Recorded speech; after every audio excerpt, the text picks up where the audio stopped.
For the final word in sports all across the state, you're listening to Sports Talk with your hosts, Phil Kornbluth, Will Pelagic, and the Professor Tom Hayes. You've been waiting all day. So join the show now by calling 800-956-7266. I mean, obviously that wasn't the reason we lost. You know, he's one of the guys on our team who can get one of those shots off and drew a foul. And I mean, you feel awful for him, but that's not why we lost today. All we did is we had 17 turnovers and they had 4. You're just not going to win that game. Anytime that you show support and appreciate the job that our staff has done, and I'm excited again, like I said, where we are, but more than moving forward. And you've got to invest in order to get the return you want and continue to build this program to where we're going. Now they were printing some money in Columbia today and handing it out to Will Muschamp. Not Will Pelagic. And his staff members. Well, you have to earn it before you can receive it. Mm-hmm. Okay, I think people feel like he's earned it. And Travaris Robinson, the newest millionaire living in Columbia and coaching college football. So a big day for USC staff. They now have a 10th assistant coach, and Marcus Lattimore was officially welcomed to the crew today as Will Muschamp met with the media along with Lattimore and Ray Tanner. We'll bring that to you as well. You heard from Brad Brownell. What a game last night in Raleigh. I was glad I was up there to see it. I love going on Tobacco Road. I do. It's just one of my favorite things to do every calendar year is to see as much ACC basketball on Tobacco Road, because to me it's still kind of special. Now the fans up there they love basketball. I'm talking your North Carolina States, your Dukes, and your North Carolinas, because they're usually so good. They really get into it. They announced 17,000 at that game last night. Probably, yeah. The upper deck had some empty seats. I don't know how much that building holds. Probably closer to 19, 20. Yeah. It's a beautiful building. And man, what a tough loss for Clemson. Had chances there at the end, as you know. And I tell you what, you give them credit for coming from 11 down with 1:33 to play, I think it was, and they got into that lead and had a couple of chances to tie, had the turnover on the one opportunity. And then you're Gabe DeVoe, you're a North Carolina kid, you're an 80% free throw shooter. You get fouled on the 3, which was a knucklehead move to begin with by NC State. Right. You knock down the first 2, bang, bang, and then Clemson calls a timeout. No, North Carolina State. And Kevin Keats called that timeout. State. No, Clemson called the timeout. Kevin Keats called the timeout.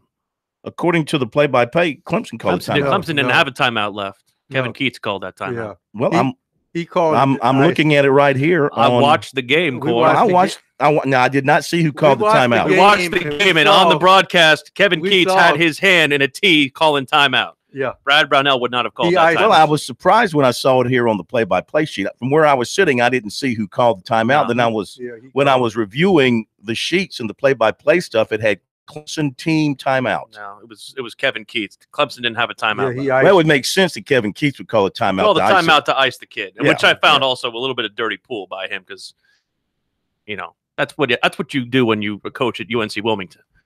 Just saying. No, it's a little dirty. No, I think that's great strategy. I think it's a dumb. That's thing. What you do. I don't like. In fact, that's why I don't like when coaches ice kickers. Man, I don't like that. I don't like that. You wouldn't be a coach very long. No, you wouldn't. You would not be in the Millionaires Club. I think it's a respect thing. And not only respect did the game. Not only did I think your fans respect W's. Not only did he do that, but after they came out of the timeout, Keith was saying, "Make some noise." Yeah, come on. Yeah. So that was tough. That was tough for Gabe DeVoe. But as Brownell pointed out after the game, you can't blame the loss on that. I mean, the Tigers turned it over 17 times. That led to 20 points for NC State off turnovers. The big man for NC State was outstanding. They couldn't stop him inside. They couldn't stop him outside. They never did really find him defensively. Omer Yurtseven had a career high 29 points. It didn't help Clemson, too, that early in the game, Eli Thomas picked up a couple of fouls, had to sit, only played 15 minutes, only got 6 points out of him. So, and as Brownell pointed out, there was more individual play going on than normal that he likes to see. So he didn't feel like it was a very good overall performance by his team, and they didn't play well enough to win. Yeah, I thought it was still good enough to win because I sat there and I waited. I said, look, they're going to make one more run. Two things down the stretch that affected me was when they didn't call the pass diagonally, bringing the ball in bounds, that the guy threw a bounce pass out of bounds. That's Clemson's ball. Yeah. They blew that call. They called it on the second. I was upset about the second one because if I'm Kevin Keats, I'm thinking out of Frank Martin now.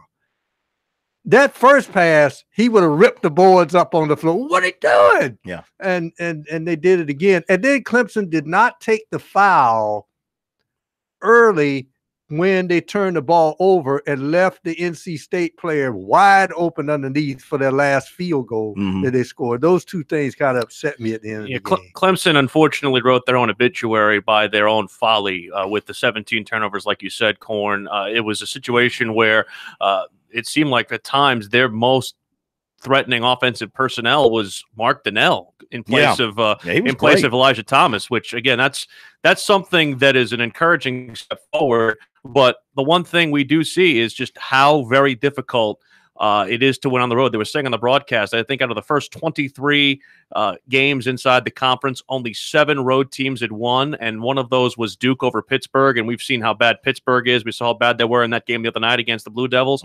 So it's just increasingly tough to win games on the road, and especially in this conference with teams as strong as they are. I mean, you can look at a situation where you can get double-digit amount of teams in this conference in the NCAA tournament.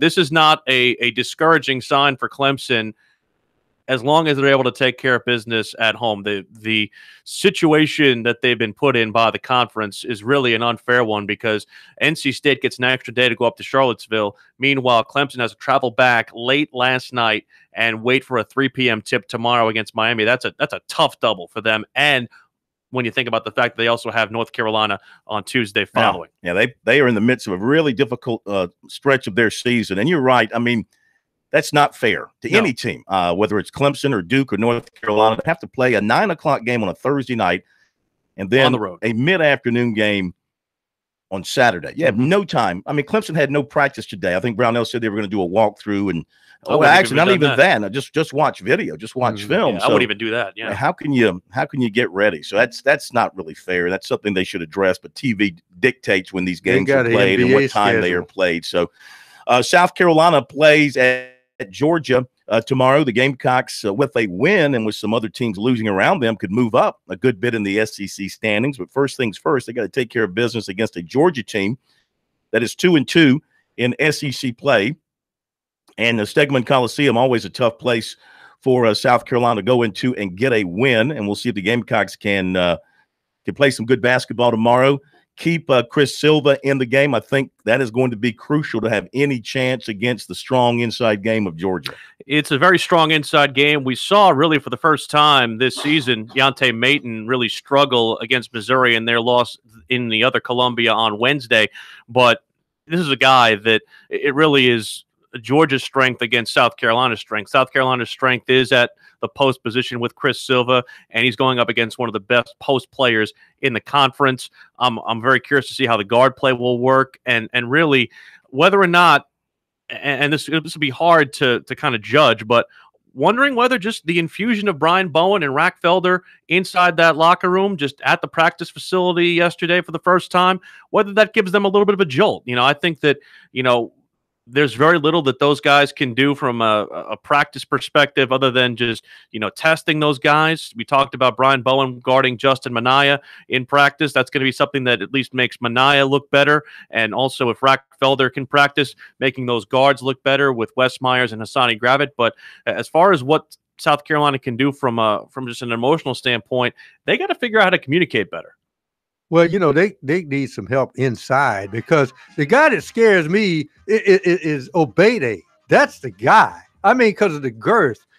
One of the problems that really right now that you see from Georgia's big man is he's got that 3-point stroke going, and he's not inside where Mayton is not inside where he's supposed to be. Hey, is that little guard gone? Yes. Okay. That's J.J. Frazier. That's good news for South Carolina. Frazier. That guy has killed South Carolina. Down goes Frazier. Yeah. All right. We'll be right back. Take your phone calls and more.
This is the place to talk Tigers, Gamecocks, and more. Sports talk across the state on the South Carolina Radio Network.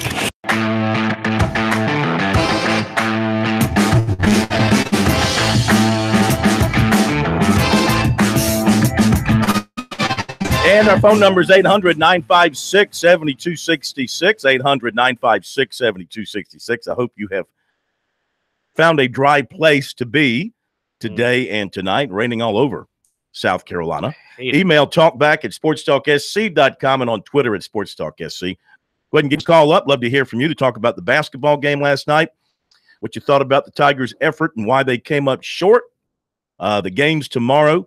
Tonight, a little bit after 7 o'clock, Bob Ritchie, coach at Furman, is going to join us. Big game in state tomorrow, Furman at Wofford. That should be a good one. What time's that one tip? That one tips, I believe, at around. It's an afternoon game, I think. Oh, so I can't make the double for that. I don't think you can. I would, in my younger days, I would scoot back from Athens. I'm going to Athens tomorrow. In my younger days, I would scoot back and make that game, but you can't do it. There's probably no feasible way you could make that game. Let's see. The game tomorrow is at it's a 1 o'clock. 7 o'clock. Oh, it is a 7 o'clock. 7 o'clock. You can make it, Hoss. You can make it. It's a lot of if time. You try. You can make it if you try. Furman is 4-0 in the league. Wofford is 2-1 in the league. They're playing this game at Wofford. East Tennessee State leads the SoCon at 4-0. Well, along with Furman at 4-0. Western and Samford are 3-1. We got to get our guy Brent on the phone and get me into that game. Well, that'd be a big tilt. First time Furman goes to New Richardson. Well, I think if you just make a quick email, send to him, it'll get taken care of. Real quick, before we get to phone calls, 800-956-7266.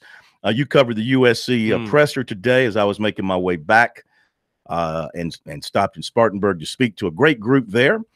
And what was the main news? Give us the update on what everybody's being paid now. Everybody's being paid a lot, Corn. The big news, at least from the money standpoint, is what Will Muschamp will be making over the next 6 seasons, an average annual value of $4.7 million. He'll make $4.2 million in guaranteed compensation this upcoming season. Well, he can pay off that house then. He can. I think the house was $4-point-something million. I think he can pay that off in one big check. I mentioned that today. Hey, honey. Let's burn the mortgage. He'll make $5.2 million by the end of the life of that contract, though, as we all know, the extension for the next contract, if he does do well at South Carolina, will probably happen way before then. But again, make the playoffs next year. We'll have another news conference come January 2019. Which, by the way, if they go to the SEC championship game, they'll get $150,000 on his incentive-laden salary there, $250,000 if he wins the SEC championship, and a bunch of other incentives, including bowl games and academic progress. But the assistant money is what really, I think, is what he wanted in order to not only shore up the assistant money. Brian McClendon goes from making about $500,000 to $650,000, about a $150,000 a year raise. He also gets an extension through the end of the 2019 season, and Travaris Robinson becomes the first $1 million assistant under the South Carolina football program. He's making more than Lou Holtz made in his first contract to be the head coach. He's making $1.2 million to coach the defensive side of the football until the year 2020. He is the only one with a 3-year contract. The other coaches have an extension again through the 2019 season. Some of them also go through the month of May. Those guys include Bobby Bentley, Coleman Huntsler. Those guys have basically contracts that give them the ability to recruit through the 2019 year, and they'll get extended there throughout. And Robinson has a little buyout too, doesn't he? He does have a buyout, which is interesting because you don't see a high number for these guys when it comes to a buyout from an assistant standpoint. Travaris Robinson, if he wants to leave between now and the end of December, he will have to pay $300,000 to the university as far as a buyout goes. Next year, $200,000. Year following, $100,000. So in that perspective, and also on the Will Muschamp's buyout too, they will owe him 75% of what is remaining on his guaranteed compensation if he leaves his contract at any time. So that's $28.2 million right now, what he is owed. So from that perspective, 75% of that, depending on what year he is in that contract, will be what they owe him if he leaves. All right, very good. Well, that's the cost of doing business. And one thing that Will Muschamp had talked about in the bowl press conferences prior to and afterwards, investing. The school is investing in the football program, and not just in brick and mortar, but he's talking about investing in people. And what that means is paying assistant coaches at a high rate to retain them, keep them happy. If you like them and they're doing a good job, then the continuity is extremely important, both on the field and, of course, in recruiting. Well, I'm just curious to see what impact the new football building is going to have on recruiting, and you even put in the fact that you bring in a guy like Marcus Lattimore, who can serve basically as a brand ambassador and somebody who can help the players for their life after football. That's why he's been brought there. But in reality, he is being put in. He is a very nice. I don't want to diminish his role in any means, but that basically shows as a program ambassador, somebody who can be a front-facing part of that program. Well, they've got that in George Rogers. They do that as well. But I think, too, from that perspective. Marcus is a smart football guy. He's a guy who has a national platform. Right, People know him, know his name, know his message, know what happened to him. Did he say today about his foundation? Can he continue to do that? Basically, the way that it was explained to us, and again, people were saying the reason that he wasn't able to join the program before was because of his foundation. What basically has to happen is that he has to divest any direct involvement he has with the foundation as far as, being out there running drills with kids. He can still, I think, speak to them, but he can't be involved in any, recruitment aspect or anything that can be perceived as recruiting when it comes to dealing with the young men. Can he promote? Can he go on shows and promote events that he has coming up? I'm like not he has in the past? I'm not sure if he can directly promote from that, but he can keep the foundation going. Again, it's just a matter of what he can and can't do. The other part of this too is that, there's also something where people, I think, they hear Marcus Lattimore comes back to the program and they think, oh, well, he can help with the running backs. He can help with the offense. He's not going to have an on-field role. No, he's going to have a role behind the scenes. He's going to talk to these guys about life after football, on how to do things beyond, going professionally. But rest assured, he will be at practice. If things, if things happen over time and there are shifts in the staff, and in particular, if the running backs position opens up. Yeah, and that's the thing. You would think he would slide right into that. One thing Will Muschamp did say is that his involvement with the team will open some doors for him in his career. Yeah. And the fact of the matter is that they're asking him to do this thing right now, head up this program, because this is a passion project for Marcus, helping not only disadvantaged youth, but also people who come through this program to do things after football, people who wouldn't have had these opportunities before.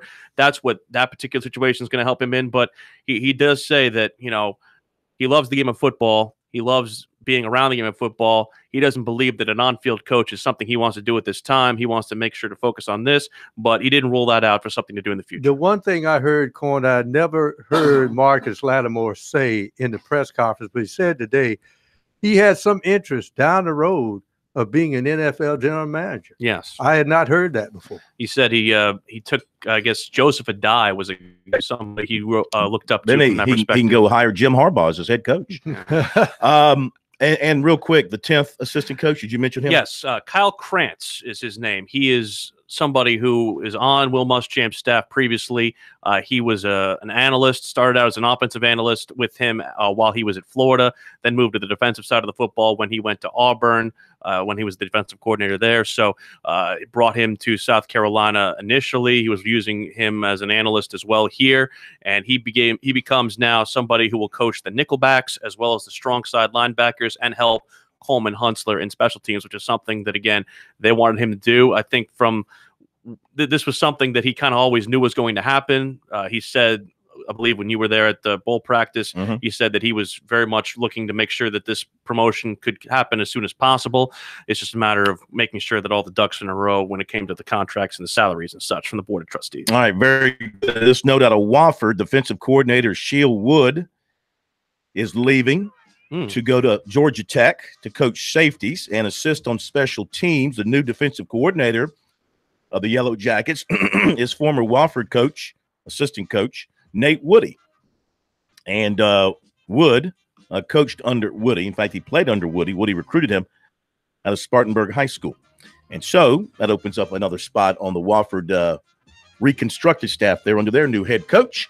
We will get to your phone calls. We do make that promise to you coming up after the break. Pay the price.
Friday edition of Sports Talk, South Carolina Radio Network. Good to be back with you. Busy weekend ahead for us. I'll be in Athens covering USC Georgia. Will be at Clemson covering the Tigers, and Miami tomorrow afternoon. So make sure you follow along with us if you so choose with our observations and our statistical data and anything else we can update for you at our two sites tomorrow, Athens and at Clemson. If you want to jump on the program, had some lines open up, 800-956-7266. I promise airtime to callers now, 800-956-7266. Our email talkback at sportstalksc.com and on Twitter at SportsTalkSC. We'll have recruiting coming up for you in a little bit. Clemson has a major target coming in for an official visit this weekend, offensive lineman who is still available. Tell you about that in our recruiting report coming up. Also tell you about defensive lineman John Mincy and his involvement with South Carolina now that he has decommitted from Arkansas. All that coming up in recruiting in just a little bit. But here in Columbia today, Will Muschamp took to the podium over at Williams-Brice Stadium to introduce Marcus Lattimore to his program and also to talk about his staff and the addition, number 10 on the assistant coaching staff. So I'm sure it was an interesting gathering of media and coaches and Ray Tanner over there in the bowels of Williams-Brice. It was, and Will Muschamp started by saying that this fills a need in their staff that they desperately needed. First of all, announce that as our 10th coach, Kyle Krantz will be a special teams assistant, coach our Sams and Nichols. Kyle's been with me for 5 years. Started out on the offensive side of the ball, has worked in all forms of special teams, been on the defensive side of the ball the past 4 years. And as far as work ethic is concerned, a coordinator's mentality, he's a grinder, a worker. He thinks like we think is probably the best thing I would say. And I'm glad that he and Brittany are going to continue to move forward being Gamecocks. So really excited about him. I really felt like we needed more help on special teams. And obviously he understands our schemes and system, and excited about him to be able to, some weeks we're working strictly with a Sam backer and it's got a different skill set and fundamentals and techniques that he's going to be able to spend time with that player. A nickel situation where a lot of times T-Rob or myself are spending half the time with the safeties or half the time with the corners and then trying to work with the nickels because it is a different skill set and fundamentals and techniques. So it's good to have Kyle continue on board with us. We're excited about him. He's a really good evaluator and is going to work extremely hard for us. Also going to welcome back Marcus Lattimore, one of the greatest Gamecocks of all time, to be director of player development, working on life skills in our Beyond Football program. So this is a home run for us. Marcus is a guy that I don't know that, you know, as far as mentoring players and dealing with tremendous success and triumph, but also dealing with tremendous tragic and adversity.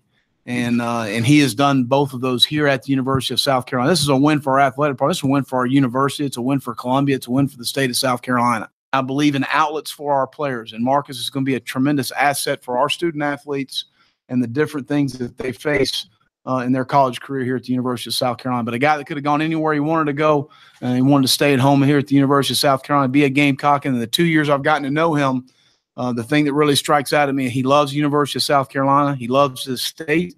He loves being a Gamecock, and he understands how special this place is. Well, how important was it to you that the university rewarded you for a great 2 seasons, but also your staff, and specifically to lock in T-Rob for 3 years?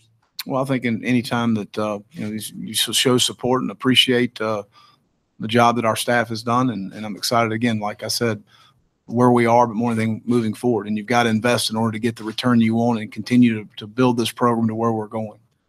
Well, given what we saw with Dave Aranda at LSU recently, how much of your energy as the head coach versus maybe when you started or even when you were an assistant coach is worrying about your assistants and the kind of offers that they're going to get and keeping their pay scale in an area where you can keep your staff together? Well, certainly there's a market out there, and it's, you know, your determination as a head coach and as an administration of what is fair in that market.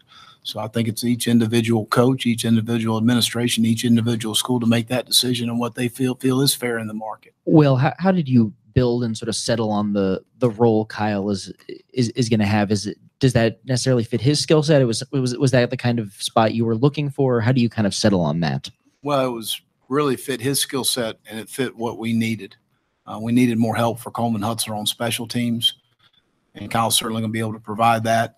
And then schematically, he understands who we are and what we do and how we teach things. And that teaching progression is very important to me. And it kind of fits the mold to what a lot of these 10th assistants have been. Clemson promoted from within with one of their analysts, Lemansky Hall. A couple of other places have done the same. There have been some places that have defected and taken somebody from a lower level up to a higher level, like we heard with the former Wofford coach at Georgia Tech. But there have been a lot of people who have been just promoting from within and rewarding guys who were analysts on that staff for a long time. And a 5-year analyst becomes the new 10th assistant for Will Muschamp. But a lot of the fanfare was reserved for a former Gamecock coming home. Here's what Marcus Lattimore had to say about becoming the new director of player development for the Gamecocks. I'm so excited to be back. I thank him, and I'm so grateful for this opportunity. Coach Tanner and Coach Bastides as well. I'm really looking forward to this position. I really am, because I empathize with every single player in that locker room. I know what they go through. I know what it's like to go through a 6 a.m. workout and be able to go to class, then go to practice, and then go to training table. It's a tough grind that these guys go through, and to be able to be player development and director of Beyond Football, it's going to be amazing, because I'm looking to set these guys up for life after. And I'll be assisting in that aspect of their life. When a recruit comes to visit South Carolina, I will sit him down. I will sit his family down. I'll let all of them know that, I'm not looking at what they're doing on the field.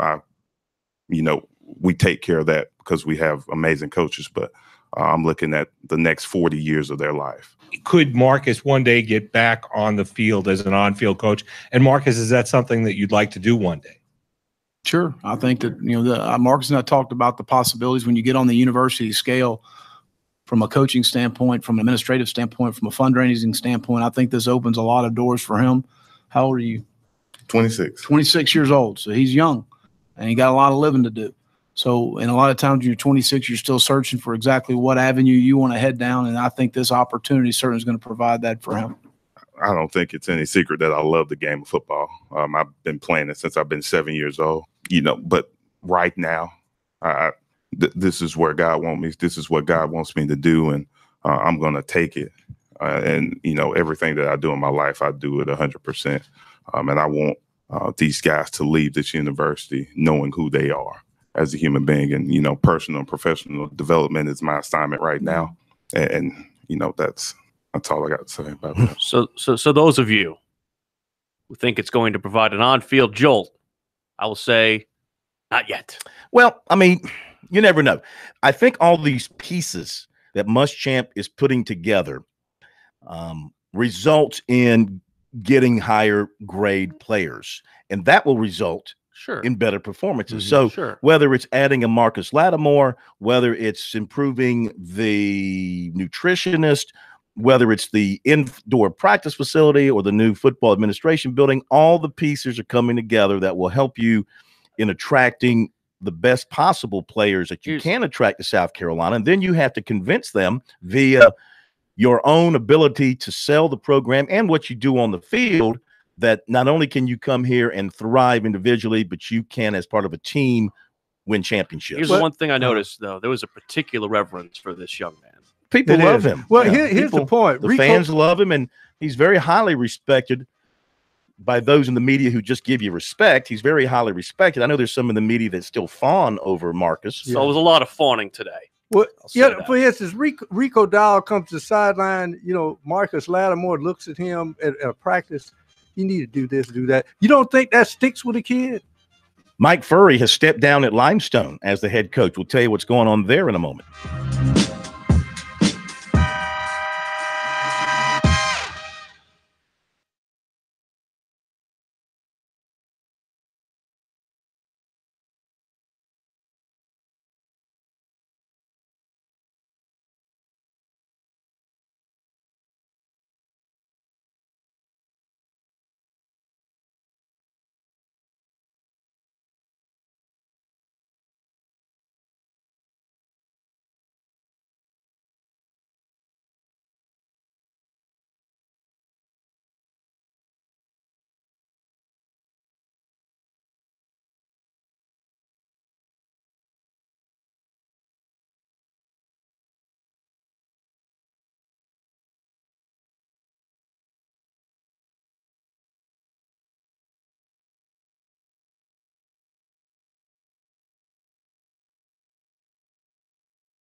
Leaving, shut the dog.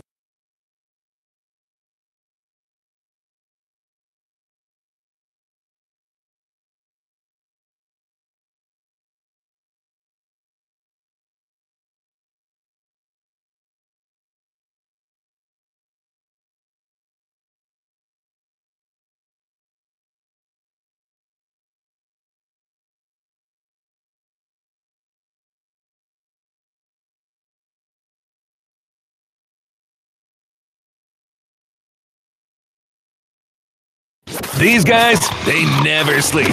Check them out on the web at SportsTalkSC.com. Now, more of Sports Talk on the South Carolina Radio Network.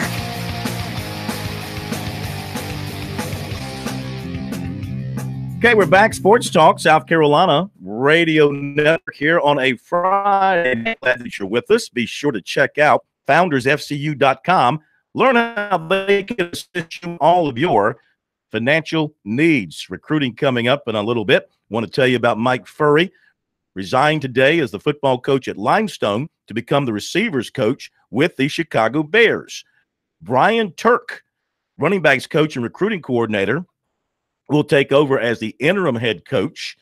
Turk, of course, spent 9 seasons on the staff at USC. He'll oversee all day-to-day operations heading into spring practices. Also today, former USC defensive lineman Byron Gerardu, who had been at Appalachian State working in their weight training program, now is at Tennessee, I believe, taking a part in their weight training program as well. And Naheem Hines from NC State announced he's leaving for the NFL draft. A lot of speed there. All right, to the phones we go, and it is Bulldog Bert. Took you a little while, Bulldog Bert. Yeah. Hey, hang on a second. Hang on. We got a special message just for you. Are you listening? Yeah. Yes. Here we go. Here we go. All hell's down, leaving, shut the dog. All hell's down, leaving, shut the dog. All hell's down, leaving, shut the dog. All hell's down, leaving, shut the dog. Pow. I hear you. Well, we met a match and we're licking our wound, but New Year start. I heard you said you moving up in the world. Is it that you gonna be going to Athens? I'll be in Athens tomorrow. You want me to say hello to anybody for you? Oh, just say hello to everybody. I'll tell you that. I'm sitting with Kirby Smart in his. Why, you find that funny? You don't think I could be a guest of Kirby and Shane? No, I believe you, Phil. I mean, I know you could, as illustrious as you are. Yeah. And phenomenal as you are in that area, especially in Atlanta Journal-Constitution. So yeah, I know you know a lot of folks up there. You got a lot of connections. But, hugely connected. Yeah, hugely. Listen, Bert. There's no shame in losing to Alabama in overtime on kind of a freak play. I mean, seriously, kind of a freak play. It's just that the guy had never played any college football and come out and beat Georgia. But we'll get over it and we'll be back. I believe that we've broken into the Final Four, and I hope we're there next year or this year. Excuse me. I got something else. We're gonna pile on here. It's 15 yards for piling on. I don't even care. I'm ready. Oh, cue it up. Stepping back, loads up, oh, looks long, this is cruel. throws, end zone, touchdown, Alabama. That's just cruel. Devontae Smith, touchdown, Alabama. You know what? The SPCPA, whatever it's called. You should not do that kind of abuse to an animal, to a dog, to a bulldog. Those hell's bells. They shot the dog. It's fine. That's fine. Did you actually get a chance to? Were you at the game, or were you watching on television, Bert? No, I was on the Fruit Hill Road suite, and I'm glad I sort of was. Even though some Clemson folks had already had tickets and offered me the tickets graciously, of course they couldn't go because they fell right to the same team we did. So I just want to know, what was your immediate reaction when Tua threw that touchdown. What was the first thought that flashed through your mind? We can't air it. Well, the play before, they sacked him, and I said, well, he's out of field goal range, and the game's over. I said, the game's over. And then when he threw that bomb or Hail Mary or whatever you want to call it, like running into a brick wall. Well, do you think God prefers Alabama over Georgia? God ain't in football. There's some people who think so. Well, if you some teams are blessed and some teams are cursed. If you can think about it, Bert, everybody talks about Nick Saban as this guy who's buttoned down and he does everything by the book. This guy gambles, and I think that's why he wins, because fake punt. His thinking is, okay, Georgia's had their shot. You know what? They're not thinking we're going to throw deep on this one. I have nothing to lose. Right. And he went back and just chunked it. And that shows you he knows when to gamble. Not that he's not a gambler, but he knows when to gamble. That's right. And he opened up every position in college football when he did that. And even our quarterback position better look out for Justin Fields coming in next year. Oh. It's going to be an interesting. Trevor Lawrence. What position do you think he'll play? Quarterback. Not next year. Yeah, not for a couple of years. Well, Bert sounds like he's old as I am. And every time I see a quarterback, Phil, go into a game and play great, name Clint Longley. Because that great Thanksgiving Day he had for Dallas, San Diego became enamored with him. Get him. And he turned out to be a bum. He just had the one big game. One final dose of humility, if you would, please. Hells down, leaving shot the dog. Hells down, leaving shot the dog. Hells down, leaving shot the dog. Hells down, leaving shot the dog. That was one for each of the last 4 Ugas. Okay, that was for each of your last 4 Ugas. That sounds like a guy has on meth. All right, see ya. See ya, Bulldog Bert. There's only one more animal that is treated better as a live mascot than Uga, and that's Mike the Tiger. That guy's got I believe like an ice block underneath him. You've never seen Sir Purr. Sir Purr is treated pretty well. But Big Spur. Let's face it. Sir Purr. Sir Spur. No, Sir Spur. Yeah. Sir Spur. Big Spur. Big Spurs. Big Spur. But you gotta remember that a bulldog really is a dog that has to have careful care. First of all, if you look at them, they don't breathe that well. You can look at the head. So when they get in that heat, they got to take care of them. Something interesting here. Something very interesting here. We'll do recruiting coming up. The mayor of Columbia, Steve Benjamin, big sports fan, tweeted out this afternoon related to Zion Williamson's announcement a week from tomorrow. Quote, ready to officially name January 20th, 2018, quote, Zion Williamson Day, end quote, in Columbia, South Carolina. Right. Gifted athlete and even finer young man. Go Cox at Zion W32. Interesting. End quote, he tweeted. Now, there has been a little bit of a growing feeling sentiment with is it possible just once that I can complete a thought? Well, it took you about 5 minutes to get the next word of the sentence. I tend to choose my words carefully here. Now, I don't. Can I complete my thought? I'm going to stay silent until you give me the opportunity. Go ahead. You tell me when I'm clear. Go ahead. Thank you. Anyway, there seems to be kind of a growing sentiment. It's a good word. Here lately since Bowen landed at USC about this happening. But who is close to Steve Benjamin? Kerry Rich. Who is close to the USC basketball program? Kerry Rich. Who would know something starting to bubble, something starting to move? Who would put that in Steve Benjamin's ear that he would tweet it? Yeah, but I'm just saying. I tell you what. I'm just saying that, Is this anything like Governor Hodges inviting that recruit to the State House and getting his head slapped? Oh, my gosh. Who was that was a defensive lineman, wasn't it? I'd like to ask him about that next September. I tell you what, if I'm Will Muschamp, I do not want the mayor of Columbia getting involved because that could be a situation where there's, This is basketball. That's it. You said Will Muschamp. I'm sorry. If I'm Frank Martin. Whoa, words come so easily to me. Well, it do come so easily to me. We've been talking How about about the the right entire words? time. That's the right No, words. If I'm Frank Martin, I don't want the mayor of Columbia to get involved because I don't want anything illegal happening. Or He's not possibly getting happening. involved. Anybody He's can cheerleading. tweet. Anybody can tweet. Anybody can Yes. tweet right at you. You read some of the tweets of these guys. Will you please come to my school and save us? Come on. I don't want them. We'll getting do involved. recruiting when we come back.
Tippy Canoe and Tyler too. Sir? How come we don't get calls from Ashley's mom, but she calls KSX? I don't think she likes to talk sports.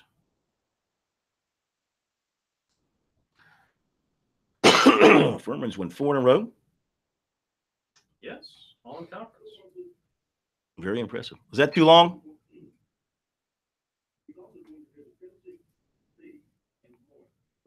Got to go back to 1980 for Furman to get to 5-0 in league play.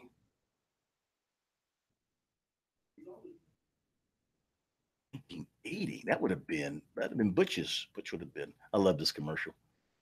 That guy's so cool.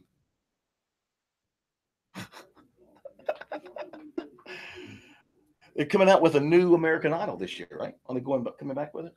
Yeah, they're putting it on a different network. Yeah. ABC. Ha! Just in under the wire. Did you clean up that end? Thank you. Lou Henson, I guess on the play of the year. Devin Sibley.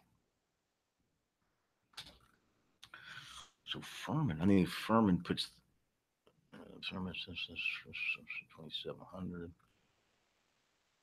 Trey Clark.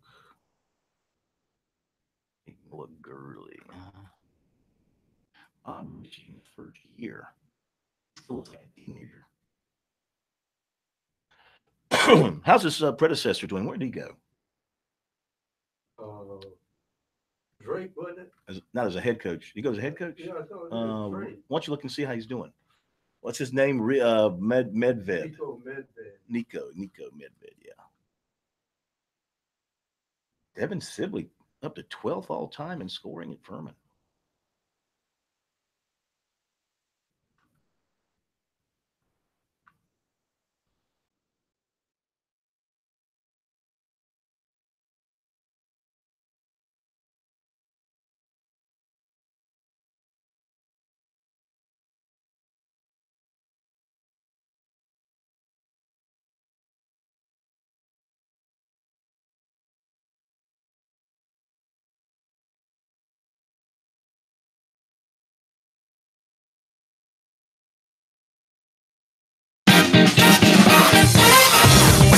Round 2 of Sports Talk up next with your hosts Phil Kornbluth, Will Pelagic, and the Professor Tom Hayes.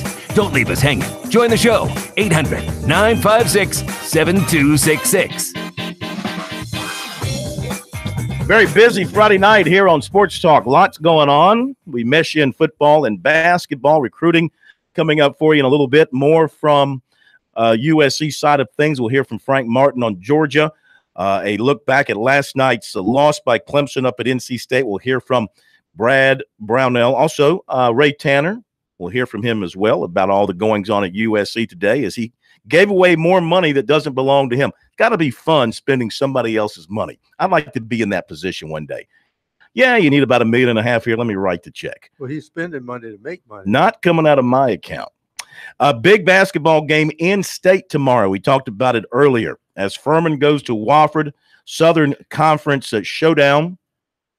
Furman undefeated in league play. Wofford with 1 loss in league play. We welcome in the first-year head coach of the Paladins, Bob Ritchie, to Sports Talk. Good evening, Coach. How are you?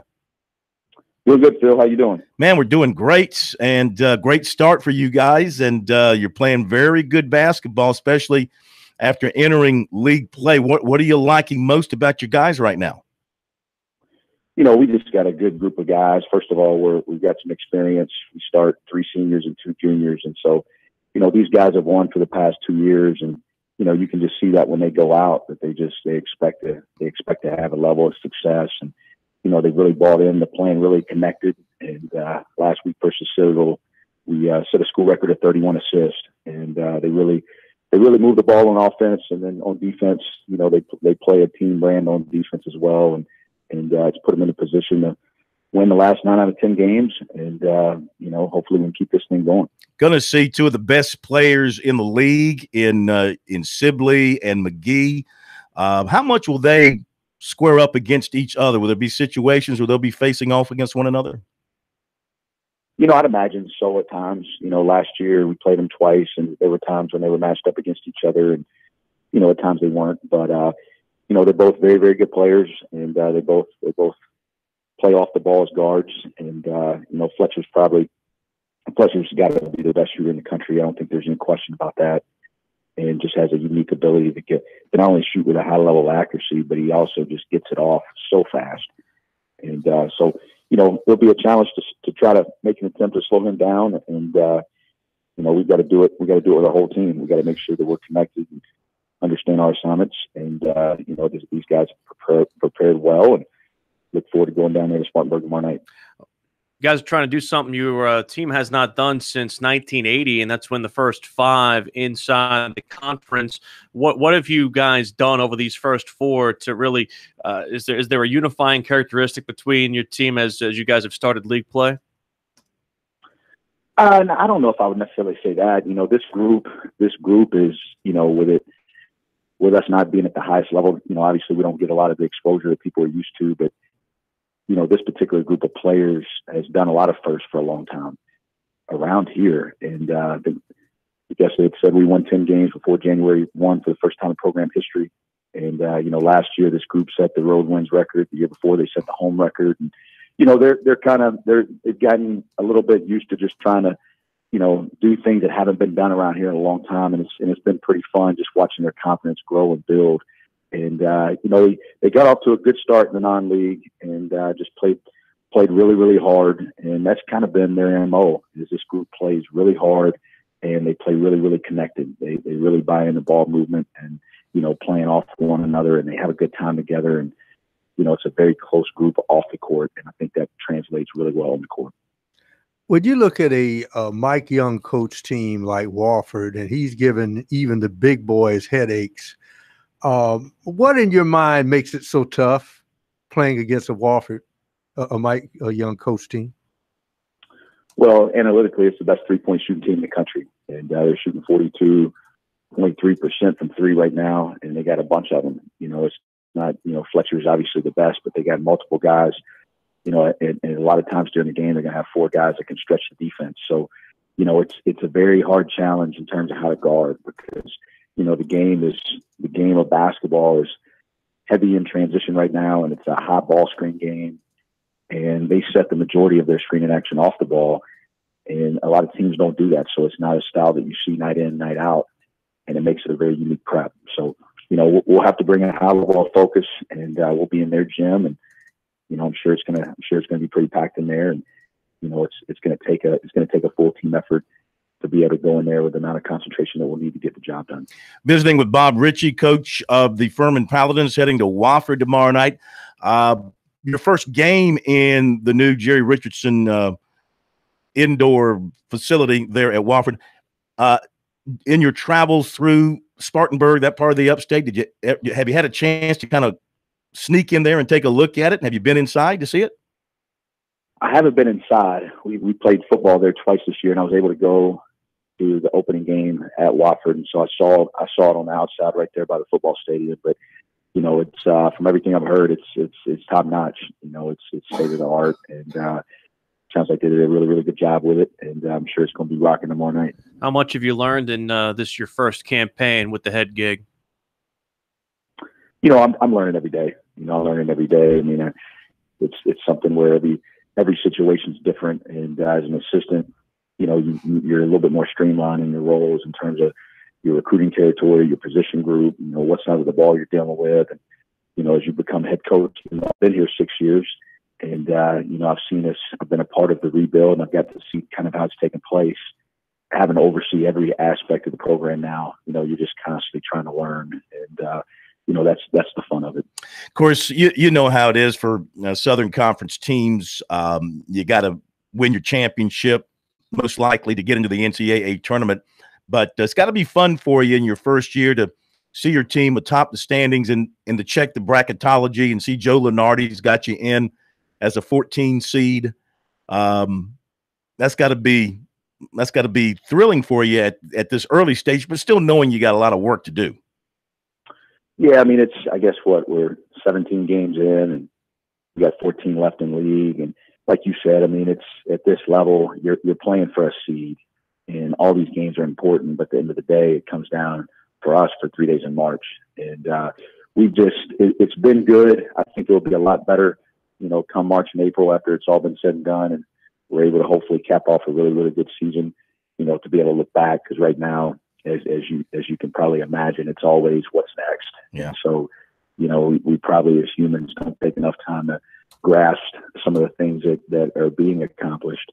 But, I think when it's all said and done, it's going to be neat for me personally to see, when these seniors were freshmen, that's the year where we had only won 7 or 8 games going into the conference tournament. We made that run and played Wofford in the championship as the 10 seed. And it's been neat to see this group of guys basically just go through a complete revolution with this program.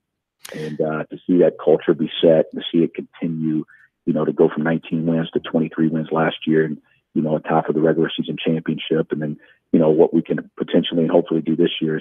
It's been pretty rewarding. Well, we wish you the best of luck. The game will be streamed on ESPN3. Also, you can catch it on the Furman Network, and I think Wofford does their games via computer stream, so you can catch it there if you want to hear the Wofford side. Should be a dandy, the first of at least 2 guys, and for early domination in the league at this particular point. There's still a lot of games to be played. And looks like East Tennessee State's going to be a factor too. So good luck to you, and we'll be back in touch with you later on the season. Sounds great. Appreciate you having me on, Phil. Have a good one. Thank you, Coach. Bob Ritchie, coach of the Furman Paladins. What I was trying to say was that the winner will be in pretty good shape at the top of the league. But East Tennessee State is there. They're off to a good start. Western Carolina, Samford also off to good starts as well at 3-1. You hit the nail on the head. Not very well. I think I hit my thumb. I tried to hit the nail and I hit my thumb. Now, can I finish the sentence? Oh, I'm going to go quiet. The biggest part of this league, like they said, is putting yourself in position for the seeding, so to make sure that run through that conference tournament is as palatable as possible. Wouldn't say it's easy, but as palatable as possible. You done? Period. Okay. We'll be right back.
Sports Talk is the sports talk show of Main Street, South Carolina. From the coast to the mountains, we cover it all.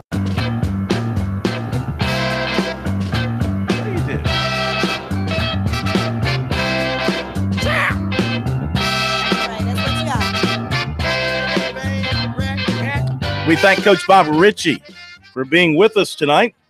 Sorry, I butchered the end of the interview, but it was still good to have him with us. And good luck to both teams. Should be a heck of a game.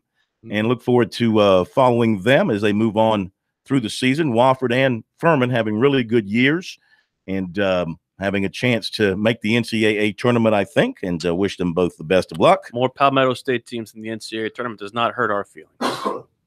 Absolutely not. All right, let me give you some recruiting, and then we'll jump to a phone call. Visits this weekend, scheduled official visits of note for this weekend. According to Paul Strelo of Tiger Illustrated, offensive lineman Richard Gurridge of Tampa is going to take an official to Clemson this weekend. Florida commitment. Auburn is strongly in the mix for him as well. Defensive end Dorian Gerald. Now, these are all scheduled, of course, subject to change. Defensive end Dorian Gerald, Florence to Ole Miss. Defensive back Tayon Palmer, who was offered by Clemson this week to Nebraska. Clemson target defensive back Pat Surtain to LSU. USC target defensive end Dennis Briggs to Louisville. USC target defensive end Rick Sandage to Georgia, where you can watch the Gamecock basketball team. Clemson target receiver Justin Ross to Florida. And USC target offensive lineman Dylan Wanham to Auburn. USC offered 2020 teammates linebacker Mikael Sherman, defensive back Luke Hill of Washington. Running back Michael Dukes of First Baptist was offered by Arkansas. Former Arkansas commitment defensive lineman John Mincy of Homerville, Georgia, is down to 3 schools, and they will get his officials. USC is 1. He just decommitted from Arkansas on Thursday, and his coach told us, that's Jim Dickerson, he was really upset about it. Not the coach, the player, because he really liked Arkansas. But the coaching change there led him to back away from the pledge. USC, Florida State, and Tennessee are his top 3. Kentucky has also been involved. Basketball player, and so he's working his schedule out around that. But he is scheduled for Tennessee on the 19th and Florida State on the 3rd. And the USC visit looks like it could take place on the 26th, according to his assistant coach and the school's recruiting coordinator. So also USC is scheduled to visit with Mincy and his parents on Monday. This according to Trent Hatton, assistant coach there at the school, who says he likes all 3 of the schools right now. He's just checking them out. He does expect Mincy to announce a decision before the February 7th signing date. He's only 16 years old. He'll turn 17 before in August. So he'll come to college as a 17-year-old. He'll be very young. His dad is 6'8". So his coach projects him to grow to about 330 pounds, maybe reach about 6'5", 330. Sneaky heavy. And in basketball, Zion Williamson, you've heard of that guy before? Who? Yes. Who? Spartanburg Day returned to action last night and said afterwards to reporters, of course, his college announcement is set for a week from tomorrow. He's going to do it at his school. In a story by Lou Bezjak of the GoGamecocks.com, thestate.com, he said that he might put a video out there, or he might have he said he might do it with a video, I think is what he said. But he wants to do it in front of his classmates and all that at his school. Did not give a time. He also said, there's been 6 schools talked about. The 4 he officially visited in USC and Clemson. And he was quoted as saying something like, I don't know where y'all got this list of 6. I haven't narrowed my list to 6. I'm open to he said, I'm open to everybody. Is that official? Yeah. So, So does that mean Wofford's still in running? And Wofford's probably still in the running. Converse, Spartanburg Methodist, all those schools up there. No, seriously. He did say that he had not narrowed his list down, but obviously he's narrowed his list down, and he's going to throw everybody off. Some people think he's going to Clemson. Now some people think he's going to South Carolina.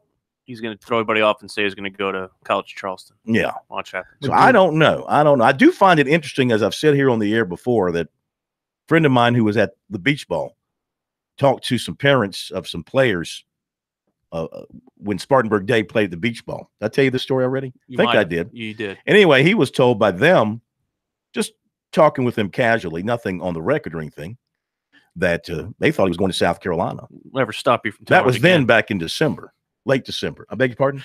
That wouldn't I'm stop sorry, you I from was telling it again. I was talking, and then you started talking, so I couldn't hear. I'm just saying. You said that I tell us before. I said it wouldn't stop you from telling it again. Well, some listeners may not have heard the story, Right. But you know, and you know what? I'll tell it again this week. I get I get the feeling that we may go full circle, and the school he's always loved, Duke, is still going to be right there in the back of his mind and may move forward. Who knows? Who knows? To the front Easy to get lost in the shuffle there at Cameron Indoor Stadium. I just hope that he, Clemson has a game on Saturday at home against Notre Dame next week. What time's that game? Is that a 4 o'clock game? That is a nighttime tip, I believe. Nighttime tip. Actually, 4 o'clock. 4 o'clock. It is 4 o'clock. Okay. So, I hope he takes into consideration, what does South Carolina have on Saturday next week? They are they're home to Tennessee at 6. Okay. So Clemson's at what time? 4.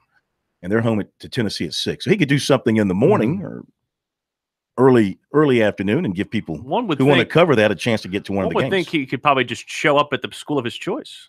That's what I would do if I was. Just do it on Twitter. I mean, he wants to do it at his school. He wants to have something at his school. So let's jump back to the phones and we go to Tippy. Tippy in Edgefield. Tippy. Hey, turn your radio down. Turn your radio down there, Tippy. Turn that radio down. Turn that radio down. All right, you got me? Yeah. All right. I was listening to y'all top of the hour. You bashing on the Bulldogs. Think about how many teams actually have animals that have as mascots that might not be a mascot. I mean, like Florida State's got the horse. The person rides out there and throws the thing down at the 50-yard line when they start their games. What else you got? You got Bevo for Texas somewhere out there. Yeah. They got the Sooner Schooner as well for Oklahoma with the. Yeah, and Tennessee's got a big old hound. Yeah. Colorado has that big buffalo. Oh, Ralphie. That's right. There's a lot of. Stanford has a tree.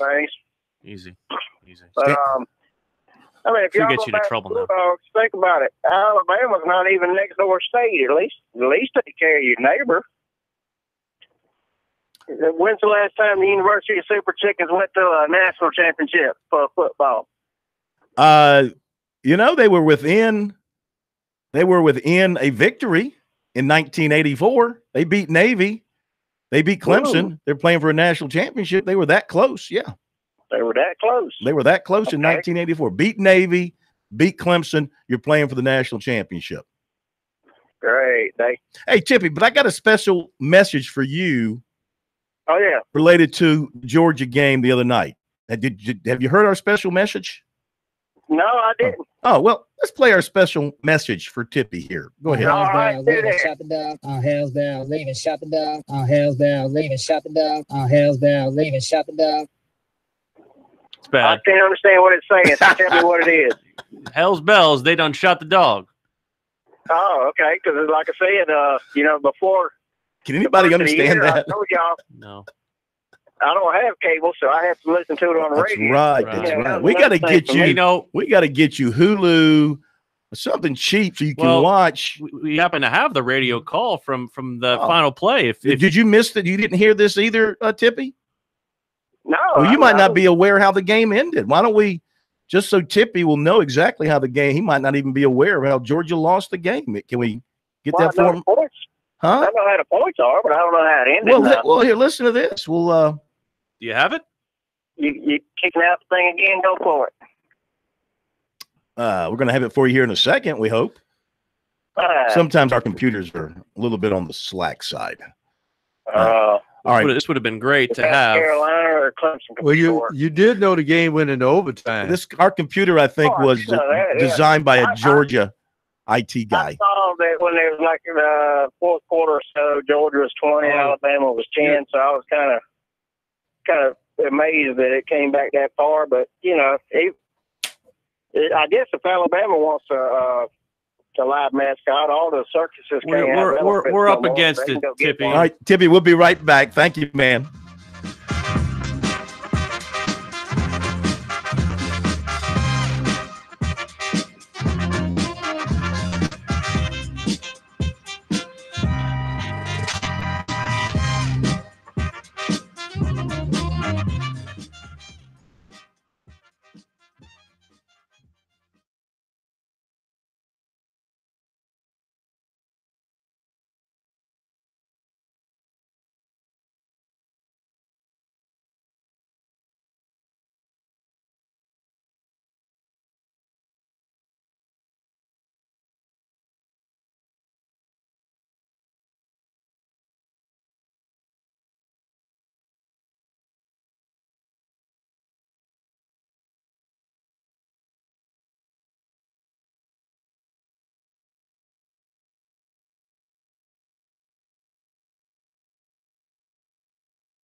All right, just for Tippy, and also for all those Georgia fans who did not show up at the Border Bash in Aiken at the Wings place when we were there to have a great time. Bunch of Gamecocks showed up. I love that place. No Georgia people showed up. We got one final message for you. Here's Tua stepping back, loads up, looks long, throws, end zone, touchdown, Alabama! Devontae Smith, touchdown, Alabama. And the Crimson Tide has once again ascended to the top of the college football mountain. I want to go back to that wing place in Aiken, man. Oh, That yeah, was we will. Very, very good. We will. Those guys were awesome. Ascended. You know, Eli can say that because he's been around for a lot of national championships. Alabama has ascended back to its rightful place. He say rightful place or just Back to its spot in the college football mountain. Yeah. Surprised he didn't say rightful place. I'm still thinking I'm seeing a meeting of two people sitting at the table with a big contract and a branding iron. There's the devil sitting there.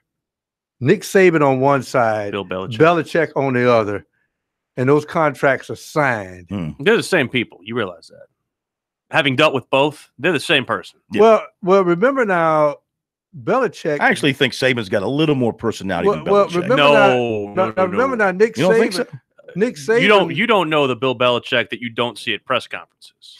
The Bill Belichick that you don't see at press conferences are the one you see behind the scenes. Is personable, life of the party. We'll go have a beer with you.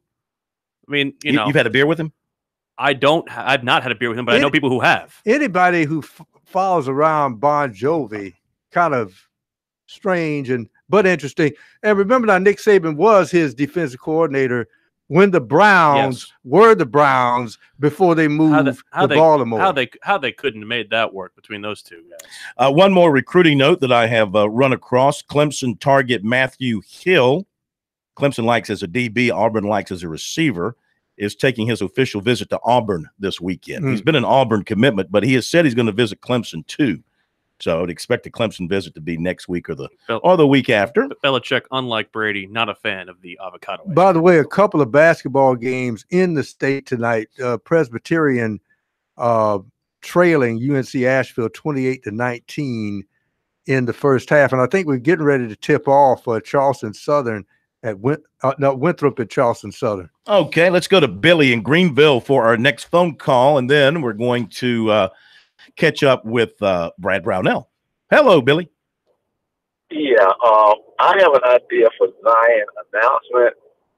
Maybe on that morning, let him get in his car and get on maybe 385 or get around 85. And there's one exit where like it goes to Clemson and one exit where it goes to Columbia. Yeah. And just let him sit in here at that point. You know, whatever it is, have him to come in at halftime. And you know what?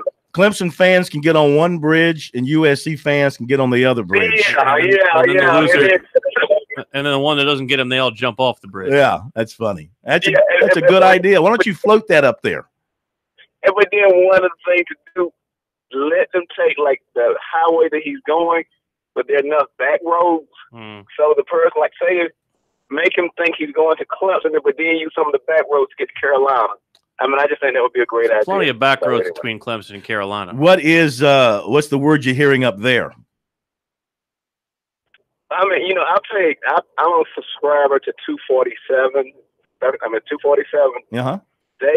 And I'm just following along with what they're saying. They tend to think, at least last week, that he was a very strong Clemson like. But what's his name? Sherbert. Sherbert has said. Now, this is what he's written. That the Carolina folks have said all along. They're not out of it. So I mean, I just found it interesting that the mayor of Columbia tweeted what he tweeted today. He's hoping. He's hoping. Yeah, I'm sure he is hoping. He's a Gamecock. He's a former student body president at USC, right, Pro? Don't you told me? Yeah. And but it's just odd. I mean, why? Yeah, why today? Why just out of the blue at 5:20 this afternoon? Are you suggesting that there'll be a Zion Williamson day in Columbia a week from Saturday? I mean, I think, again, this is on the heels of the Brian Bowen thing and the Marcus Lattimore thing. I think right now South Carolina is trying really, really hard to kind of be a little chesty about things and trying to puff their chest out. The chest, Chuck Amato, you're being like Chuck Amato. Clemson's had a lot of solid. They have the chest. Clemson had a lot of solid run lately, not only with football but also with their basketball team winning 10 in a row. South Carolina, I think, is trying to puff themselves out here and remind people that they're still here, which is fine.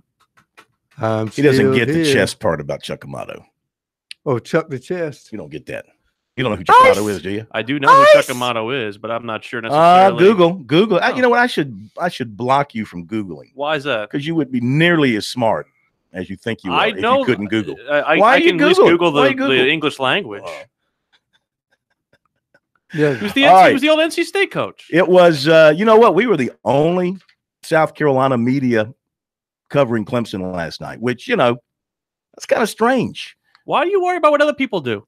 Well, I don't. I just tooting our own horn here. It's fine. I'm just saying. 19th, but they're the 19th ranked team in the country, and they don't care about basketball up there. You would have thought that some of their folks would have been over there. They don't care about basketball. They can't even sell out their own building when they're ranked for the first time in 8 years. You don't have to scream. I'm just saying. People in Clemson, they care about one thing. We have equipment that amplifies your voice. I understand. I want them to hear me up at Clemson. Sell out your building for your ranked basketball team. Let's go to what Brad Brownell. We picking this up at the very beginning? Yes. Brad Brownell, following the loss, came in very quickly. The team got out of there in a hurry. They didn't allow any players to meet with me. I was the only media member that went down there to see them. They said, no, we got to go, got to get on the plane. So I said, fine. Here's Brownell, however, asked about the timeout at the very end before the final free throw and what he was telling his team and telling DeVoe during that timeout. When Gabe makes it, make sure we get down and get two guys in front of you at 7 so that they don't throw a crazy ball down there and tip one in. How much did your service making those 3-pointers to make 5 3-pointers? Yeah, it was a factor, certainly. We were going to sit through a couple to see if he could keep it up, but he certainly could keep it up.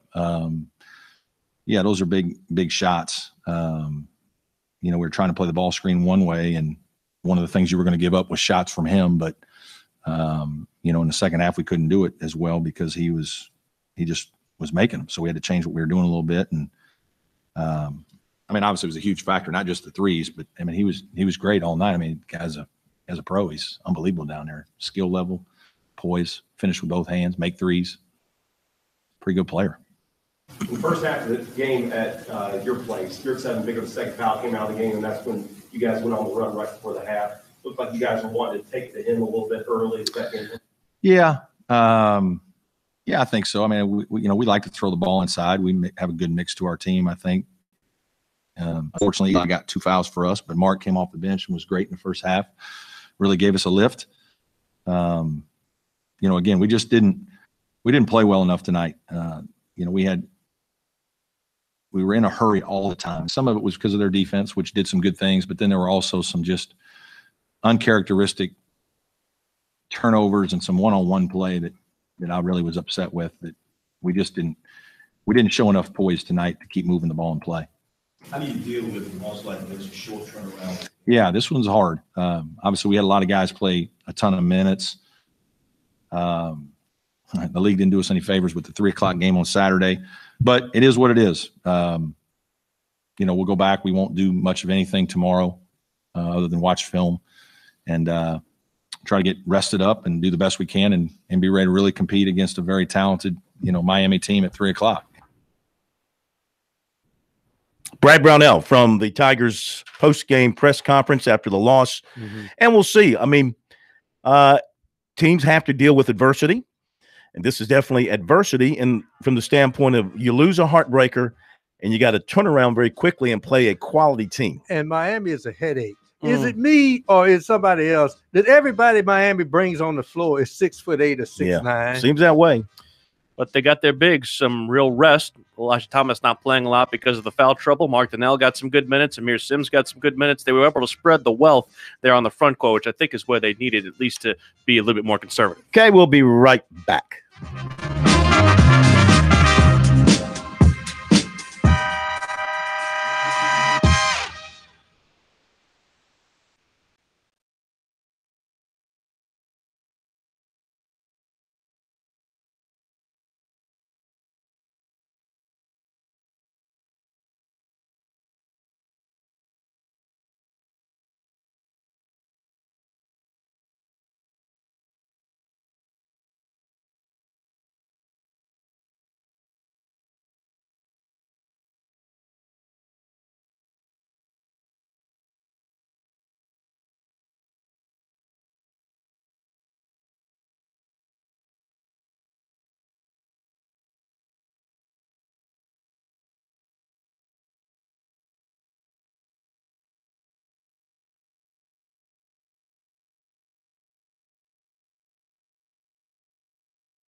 Now back to Sports Talk, South Carolina's most listened to sports talk show for more than 30 years.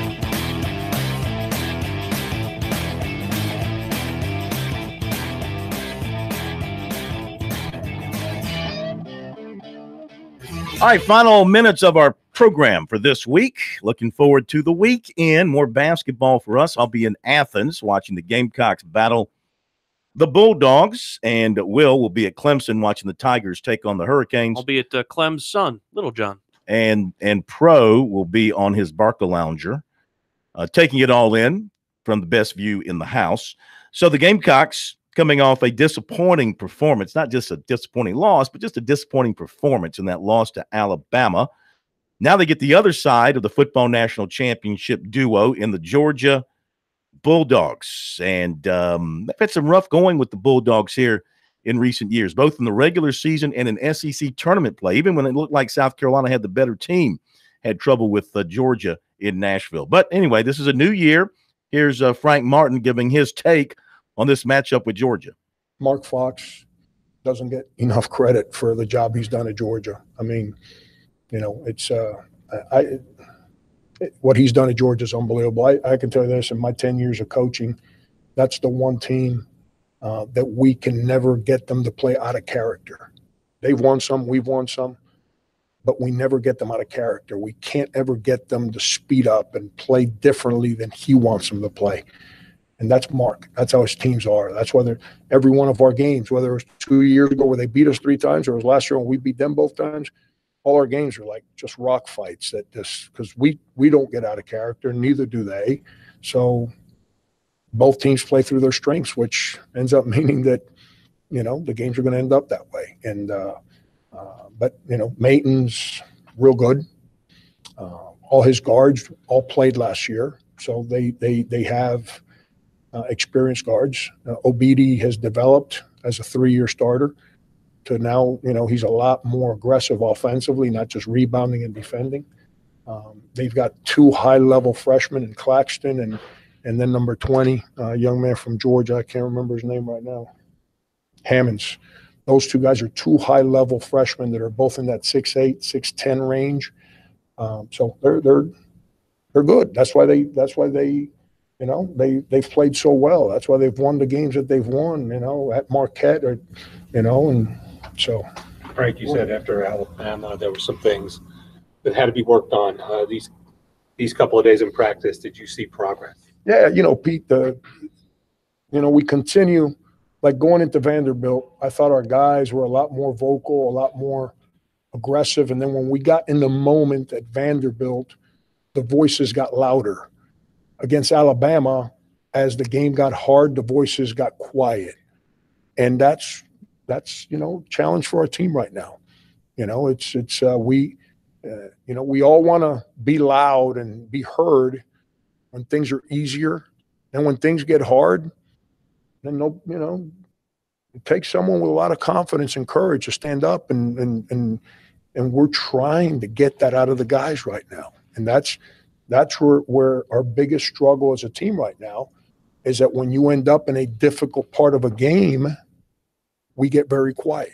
And that when the game is hard and the coach's voice is the loudest, that's a problem on a team. And leaderships. And there, you know, like leadership is not just player to player. Leadership's also player to coach. There'd be times last year where I'd be mad at a player coming off the court, and Sindarius would start the huddle by grabbing me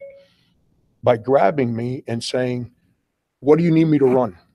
Just to get my mind connected to him rather than on the guy making the mistake. Oh, that was your phone. That was my phone when he said Sindarius's name. And what did it do? It was basically talking, thinking that he was trying to address my Siri, but it wasn't. Yeah. What if Siri had come on and said something like, I don't know. Yes, we have ordered your women's panties or whatever. So, you know, Emily, something really grotesque like that, huh? Hey, you know, like this that, is like I'd be doing that on my phone. This is it's a critical time for South Carolina. Season's going to either turn positive or get away, because at Georgia, tough. Kentucky at home. Tennessee at home. At Florida. And then home Texas Tech, too. Yeah, I'm just talking about in the SEC here. These 4 games right now will make or break this season, I would think. This is the easiest of the 4. Mhm. And again, I say easiest with a grain of salt because none of these 4 are easy. But if there's ever a time for you to kind of get some positive momentum going, you get 2 opponents inside your building. If you can get a victory on the road and steal one from Georgia, get the CLA rocking against Kentucky and Tennessee, maybe you split those 2. Who knows? Well, looking at Georgia, and I haven't watched them on television or anything very much, so but they are, they're big. Basketball team reminds you of their defense in football. 6'8", 240, 6'8", 245, 6'8", 227. And that's they actually list 4 forwards, 6'6", 220. Their guard, William Jackson II, is 6'4", 185. I mean, that's a huge lineup for a basketball team. And the Gamecocks are going to, they're more of a finesse squad. They're not a real physical hit you in the mouth kind. I mean, Silva bangs in there pretty good.